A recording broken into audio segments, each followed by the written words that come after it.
మండల్ ఉప్పర్గూడ మన గ్రామానికి అయితే రావడం జరిగింది. సో మనతో ఈ గ్రామ ఉప సర్పంచ్ గారు మనతో ఉన్నారు. పేరు వచ్చేసి తోట రమేష్ గారు. అది ఉప సర్పంచ్ గా ఇప్పటివరకు వారి గ్రామానికి ఎట్లా డెవలప్మెంట్ చేశారు వారి మాటలు తెలుసుకునే ప్రయత్నం చేద్దాం. నమస్తే సార్, బాగున్నారా?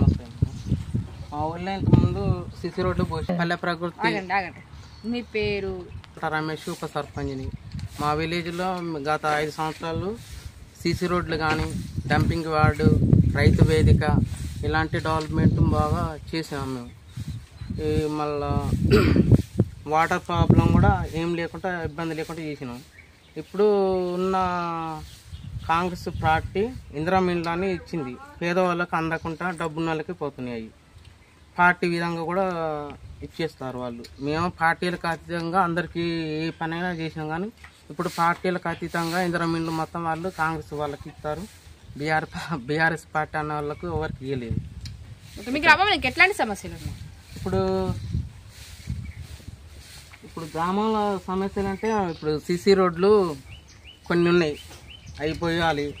అంటే ఇప్పుడు ఈ కార్యదర్శి గారు ఏమన్నా పని చేయాలని అడిగితే మాకు ఫండ్స్ రావట్లేదు, మేము చేయలేకపోతామని చెప్పి కార్యదర్శి గారు అంటారు. ఇప్పుడు ఆమె కూడా మేము ఏం అనలేకపోతున్నాం. స్థానిక ఎలక్షన్లు వస్తే ఒక సర్పంచ్ గారిని ఏర్పడితే అప్పుడు బాగుంటుంది. ఇంకా ఓకే సార్, మీకు ఓటేసి గెలిపిస్తే మీ గ్రామ ప్రజలకు మీరు ఏం చెప్పాలనుకుంటున్నారు? అభివృద్ధిని చూసి ఓటేయాలని చెప్తున్నాను.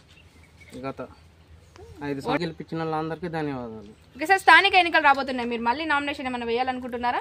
వేస్తాం మేడం, స్థానిక ఎలక్షన్లో వేస్తాం, నామినేషన్ వేస్తాం.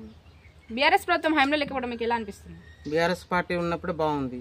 ఇప్పుడు ఏం బాగున్న జనాలు కూడా ఇదే అంటారు, ఏం బాగా డెవలప్మెంట్ లేదు, ఏం లేదు. అంత రైతు బంధు పైసలు రావట్లేదు, బోనస్ వడ్లకు బోనస్ రావట్లేదు యాసంగి అని ఇది ప్రజలకు ఇది ఒకటి ఉన్నది. ఓకే సార్, ఈ ఇంటర్వ్యూ కన్క్లూజింగ్ ఇచ్చే మా ఛానల్ ద్వారా ఏమైనా చెప్పాలనుకుంటున్నారా? డోర్నకల్ నియోజకవర్గం డిఎస్ రెడ్డి నాయక్ గారు చాలా అభివృద్ధి పనులు చేశారు, ఆయనకు ధన్యవాదాలు. సో చూసారు కదండి టుడే ఇంటర్వ్యూ.